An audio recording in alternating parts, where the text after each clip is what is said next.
अस्सलाम वालेकुम स्टूडेंट्स। आज का हमारा नेक्स्ट टॉपिक है बफर सॉल्यूशन। बफर सॉल्यूशन क्या होता है? बफर सॉल्यूशन जो है एक ऐसा सॉल्यूशन होता है जो रेजिस्ट करता है चेंज इन पीएच को।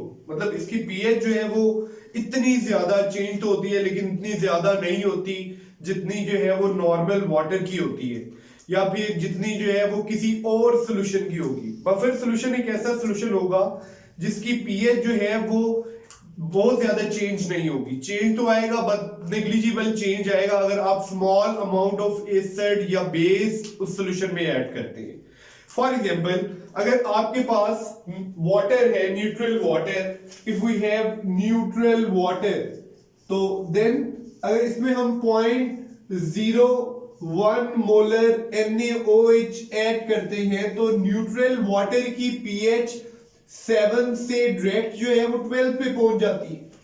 तो ये बहुत ज्यादा बेसिक हो जाता है। लेकिन बफर सॉल्यूशन जो है, बफर सॉल्यूशन में अगर इतना 0.01 मोलर आप कोई बेस या कोई एसिड जो है वो ऐड करो तो उसकी पीएच पे ज्यादा से ज्यादा फर्क जो है वो 0.1 का पड़ेगा। इतना ज्यादा फर्क नहीं पड़ेगा। तो बफर सॉल्यूशन एक ऐसा सॉल्यूशन होता है जो रेजिस्ट करता है चेंज इन पीएच को when a small amount of acid or base is added. So it resists the change in pH when small amount of acid or base is added. अब basically क्या होते हैं? अब दो तरह के बफर होते हैं। हम ये देखेंगे कि हमें बफर की जरूरत क्यों है, why do we need buffers, buffers कैसे काम करते हैं, हाउ डू बफर्स एक्ट। ये इंपॉर्टेंट शॉर्ट क्वेश्चंस हैं जो आगे हमने पढ़ने हैं। अब पहला शॉर्ट क्वेश्चन आपको वो पूछेगा कि बफर सॉल्यूशन क्या होते हैं, आपने उसकी डेफिनेशन लिखनी है और उसके बाद इसकी टाइप्स लिखें। बफर सॉल्यूशन की टाइप्स हैं, दो टाइप्स हैं बेसिकली, एक बेसिक बफर्स और एसिडिक बफर्स, दूसरा है एसिडिक बफर्स। अब इन दोनों बफर्स में क्या डिफरेंस है ये हम डिफरेंसेस देख लेते हैं। बहुत सारे डिफरेंस है। पहला डिफरेंस है इनकी पीएच होती है मोर देन 7, जबकि एसिडिक बफर्स की पीएच होती है लेस देन 7। अब बेसिक बफर्स जो है, बेसिकली बफर्स के दो कंपोनेंट होते हैं।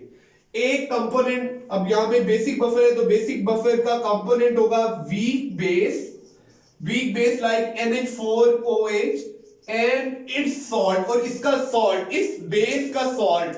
दूसरी, एक तो आपके पास कंपोनेंट आ गया ना वीक बेस, दूसरा कंपोनेंट क्या है? दूसरा कंपोनेंट बेसिक बफर का है इस वीक बेस का, जो आपने वीक बेस ली हुई है, इस वीक बेस का salt with a strong acid like NH4Cl. It is salt of weak base which is NH4OH with HCl strong acid. Strong acid के साथ ये सॉल्ट बनेगा। ठीक है, तो हमारे पास बेसिक बफर्स के दो कंपोनेंट है, वीक बेस और उस वीक बेस का सॉल्ट स्ट्रॉन्ग एसिड के साथ। अब नेक्स्ट एसिडिक बफर है। एसिडिक बफर भी इसी तरह से, इसके भी दो कंपोनेंट होंगे। पहला कंपोनेंट होगा weak acid like acidic acid which is CH3COOH and it's a salt with strong base. इसका salt strong base के साथ which is sodium acetate. Sodium acetate is salt of acidic acid with sodium hydroxide. तो sodium acetate CH3COOH ये इसका दूसरा component है। तो ऊपर वाले कंपोनेंट को एसिडिक कंपोनेंट कहेंगे हम और नीचे वाले कंपोनेंट को बेसिक कंपोनेंट कहेंगे। इसी तरह जो बेसिक बफर में NH4OH है ये बेसिक कंपोनेंट है और आपके पास NH4Cl जो है इट इज एसिडिक कंपोनेंट। तो हमारे पास हमने यहां पे देखा क्लासिफिकेशन ऑफ बफर्स में कि बफर्स जो है वो दो तरह के होते हैं, बेसिक बफर्स और एसिडिक बफर्स। एसिडिक बफर्स बनाए जाते हैं जब आप वीक एसिड को जो है वो मिक्स करते हो सॉल्ट के साथ। किसका सॉल्ट लेते हो आप? उसी एसिड का सॉल्ट किसी भी स्ट्रॉन्ग बेस के साथ। इसी तरह बेसिक बफर कैसे बनेंगे? जब आप वीक बेस पहला कंपोनेंट और इस वीक बेस का सॉल्ट स्ट्रॉन्ग एसिड के साथ हो, वो वाला सॉल्ट। तो दो कंपोनेंट है बेसिकली बफर्स के। अब इसके लिए हेंडरसन इक्वेशन डिफरेंट है, वो आगे हम देखेंगे कि हेंडरसन इक्वेशन क्या होती है। अब नेक्स्ट जो इंपॉर्टेंट चीज है कि हमें बफर्स की जरूरत क्यों पड़ी, why do we need buffers, हमें बफर की जरूरत क्यों पड़ी। हमें बफर की जरूरत इस वजह से पड़ती है कि बेसिकली सबसे इंपॉर्टेंट चीज, सबसे इंपॉर्टेंट, हमारा ब्लड जो है उसकी पीएच 7.35 से 7.45 के दरमियान में रहती है, इससे ऊपर नीचे। अगर ब्लड की पीएच 7 हो जाए और 8 हो जाए तो फिर क्या होगा, बंदा जो है वो मर जाएगा, उसकी डेथ हो जाएगी। ठीक है, तो ये अगर ये बड़ी इंपॉर्टेंट है पीएच। अब इसका मतलब है हमारा जो ब्लड है ये नेचुरल बफर, हमारा ब्लड जो है वो नेचुरल बफर है। बेसिकली ब्लड में कौन से जो आयंस होते हैं वो बफर्स का काम करते हैं। ये इंपॉर्टेंट एमसीक्यू है यूएचएस के हवाले से। ब्लड में बेटा बाइकार्बोनेट आयंस होते हैं, ब्लड में बाइकार्बोनेट आयंस होते हैं जो बफर का काम करते हैं। ये work as buffers in human blood.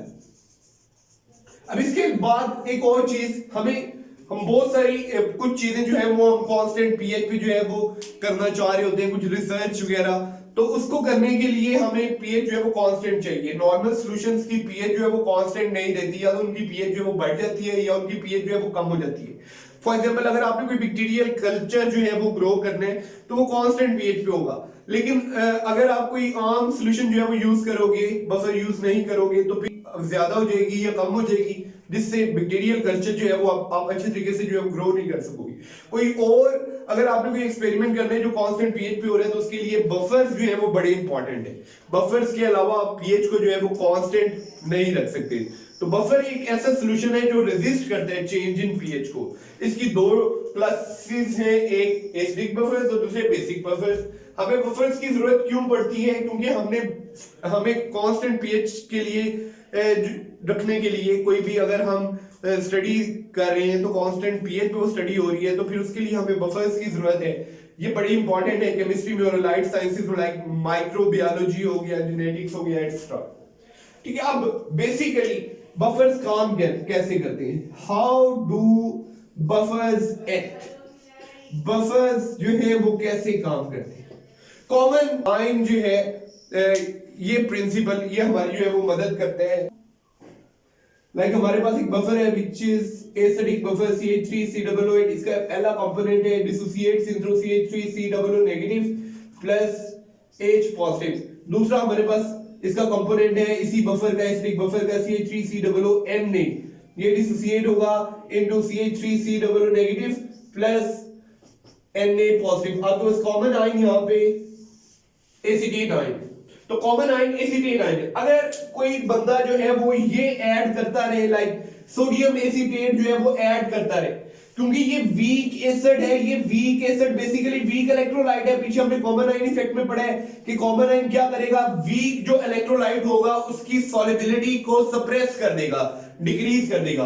तो ये स्ट्रॉन्ग इलेक्ट्रोलाइट जो है ये इस वीक इलेक्ट्रोलाइट की सॉल्युबिलिटी को सप्रेस कर देगा। अगर कोई ऐड करता रहेगा सोडियम एसीटेट, तो फिर बेसिकली क्या होता जाएगा, फिर अब हमारे पास एसिटिक एसिड जो है वो बनता जाएगा, इसकी डिसोसिएशन नहीं होगी, इसकी डिसोसिएशन नहीं होगी। जब इसकी डिसोसिएशन नहीं होगी तो फिर क्या होगा, फिर हमारे पास जो है वो सॉल्यूशन की पीएच जो है वो ज्यादा हो जाएगी, सॉल्यूशन की पीएच क्या हो जाएगी, ज्यादा हो जाएगी। तो क्योंकि आप क्या ऐड करते जा रहे हो, बेसिक कंपोनेंट जो है वो ऐड होता जा रहा है, होता जा रहा है, जिसकी वजह से जो एसिडिक कंपोनेंट है वो वीक है, पर उसकी आयोनाइजेशन जो है वो सप्रेस हो गई है। उसकी आयोनाइजेशन सप्रेस होने से जो क्या होगा, जो बेसिकली आपके पास बफर है उसकी पीएच जो है वो इंक्रीज कर जाएगी। अब ये मैंने आपको शुरू में बताया कि ये रेजिस्ट नहीं करता, मतलब रेजिस्ट इस तरह से करता है कि टोटल कांस्टेंट नहीं रखता पीएच को। पीएच जो है वो जैसे वाटर या किसी दूसरे सॉल्यूशन की बहुत ज्यादा चेंज होती है वैसे इसकी चेंज नहीं होती, इसकी पॉइंट्स में चेंज होती है, बहुत कम चेंज होती है। ठीक है, तो यहाँ पे बफर कैसे एक्ट करता है ये फिनोमिना है बेसिकली। अब जब कोई आप स्मॉल एसिड ऐड करते हो, फर्ज करें हम स्मॉल एसिड ऐड करते हैं इसी बफर में, by adding small amount of acid, small amount of HCl आपने ऐड किया जी, तो बेसिक कंपोनेंट आएगा। बेसिक कंपोनेंट, इसके दो कंपोनेंट है, पहला कंपोनेंट दूसरा कंपोनेंट। तो बेसिक कंपोनेंट HCl को न्यूट्रलाइज करेगा। आपके पास बेसिक कंपोनेंट है CH3COONA, it will react with HCl। जब इसके साथ रिएक्ट करेगा तो क्या बनाएगा, basically CH3COOH which is a weak acid. ये एक वीक एसिड है और इसका डिसोसिएशन भी जो है वो बहुत कम होती है। Plus NaCl neutral salt, pH पे कोई ज्यादा फर्क नहीं पड़ेगा क्योंकि वीक एसिड बने जिसकी डिसोसिएशन कम है, और प्लस वो कंपोनेंट भी बफर का है और उसके साथ न्यूट्रल सॉल्ट बनते हैं। अगर आप इसकी जगह पे small amount of base add करो, small amount of base add करने से जो एसिडिक कंपोनेंट है वो रिएक्ट करेगा। Like CH3COOH will react with small amount of base, strong base like NaOH, तो इसको कन्वर्ट कर देगा into CH3COONA प्लस वाटर। तो आपके पास क्या बना, CH3COONA which is component of buffer and neutral water। तो ओवरऑल जो चेंज होगी पीएच की वो इतनी ज्यादा नहीं होगी। तो by adding small amount of acid जो बेसिक कंपोनेंट है वो उसे न्यूट्रलाइज करेगा, और जब बेस ऐड करोगे तो जो एसिडिक कंपोनेंट है वो उसे न्यूट्रलाइज करेगा। तो इस तरह से पीएच जो है उस पे ज्यादा फर्क नहीं पड़ेगा। नेक्स्ट आज हमने बेसिकली बफर्स के बारे में पढ़ा। बफर्स जो है वो ऐसे सॉल्यूशन है जो रेजिस्ट करते हैं चेंज इन पीएच को जब स्मॉल अमाउंट ऑफ एसिड या बेस आप ऐड करते हो। दो क्लासेस हैं इनकी, एसिडिक बफर्स और बेसिक बफर्स। अब एसिडिक हमें बफर्स की जरूरत क्यों पड़ती है, बेसिकली ब्लड जो है वो एक नेचुरल बफर है, इसमें बाइकार्बोनेट आयंस जो है वो बफर का काम करते हैं। ये बड़ा इंपॉर्टेंट एमसीक्यू है कि हमारे ब्लड में लाइक ह्यूमन ब्लड में कौन से आयंस जो है वो बफर का काम करते हैं, तो आपने सर्कल करते हैं बाइकार्बोनेट आयंस को। प्लस हमें इस वजह से बफर्स की जरूरत होती है कि हम बहुत सारे जो तजर्बात हैं, बहुत सारे एक्सपेरिमेंट्स हैं, बहुत सारी स्टडीज हैं, वो हम कांस्टेंट पीएच पे करना चाहते हैं। तो जब कांस्टेंट पीएच नहीं रहेगी तो हम वो तजर्बात, वो स्टडीज जो है वो नहीं कर सकेंगे। इस वजह से ये बफर्स जो है बहुत इंपॉर्टेंट है केमिस्ट्री में, अलाइड साइंसेज में। हम बफर एक्ट कैसे करते हैं, बफर के बेसिकली दो कंपोनेंट होते हैं। कॉमन आयन इफेक्ट जो है वो हमारी मदद से, यहाँ पे कॉमन आयन है CH3COO नेगेटिव एसिटेट आयन। जब आप एक small amount of acid add करते हो तो ये कॉमन आयन जो है वो रिएक्ट करेगा एसिडिक, उसको जो है वो कन्वर्ट कर देगा वीक एसिड, और जब कोई बेस ऐड करोगे तो उसे कन्वर्ट कर देगा salt of weak acid which is also component of the buffer. तो इस तरह से ये बफर ऐड करते हैं। नेक्स्ट लेक्चर में इंशाल्लाह हम हेंडरसन इक्वेशन पढ़ेंगे और बफर कैपेसिटी पढ़ेंगे। होप आपको बफर्स की और बफर्स हमें क्यों चाहिए, बफर्स कैसे एक्ट करते हैं, इनकी अच्छे तरीके से समझ आ गई होगी। दुआओं में याद रखिएगा। अल्लाह हाफिज।